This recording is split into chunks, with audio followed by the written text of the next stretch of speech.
Okay, I'll just show you how to set the sat-nav in this 2019 Mercedes Benz E Class. So from any screen you can either click the home button here, which is at the right, that's home and that's back. So click there, navigate to navigation, or a lot better way, the buttons are here. Click Navi, that's it, it's on, so it's on Navi. Then we knock the control over to the left hand side. You see there, enter destination. Press the control for enter destination. We enter address or place of interest.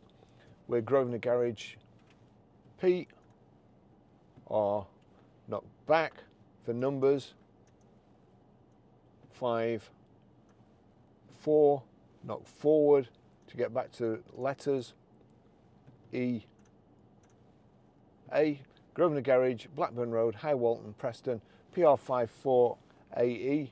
And you see here we've got select destination. So if we knock that up to select destination and click, The route is being calculated. that's it, that's how you do it.